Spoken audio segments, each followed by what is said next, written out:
cette histoire incroyable. À présent, une belle histoire. Ça se passe en Himalaya, sur les pentes du toit du monde, l'Everest. Un guide népalais porté disparu depuis 6 jours a finalement été retrouvé vivant. Une histoire que nous raconte Hugo Barbieux. Ses membres sont encore paralysés par les gelures, mais l'homme sur cette civière est bien en vie. Hier encore, il était considéré mort, 6 jours après sa disparition sur les pentes de l'Everest. Présente lors de son arrivée à l'hôpital de Katmandou, sa famille peine toujours à y croire. On ne pensait pas le retrouver, cela faisait près de 7 jours. On avait même commencé les cérémonies funéraires. Au début, on n'était pas sûr que ce soit lui, mais il nous a envoyé des photos pour confirmer. Et là, j'étais heureuse. Hilary Dawa Sherpa est un guide népalais expérimenté. Le 29 mai dernier, il atteint le toit du monde avec un alpiniste britannique. C'est lors de la descente à près de 8000 mètres d'altitude qu'il perd sa trace.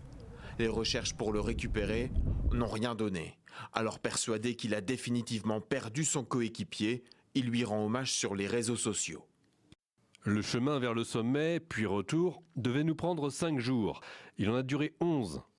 Hilary est un vrai tigre des montagnes. C'est alors qu'une association qui récupère les déchets laissés derrière eux par les alpinistes le repère, alors qu'il rampait vers le camp de base.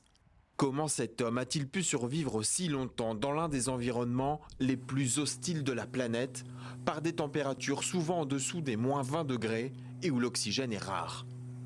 Le tigre des montagnes racontera peut-être un jour son histoire, celle d'un miraculé sur ces sommets enneigés où nombreux sont ceux qui trouvent la mort chaque année.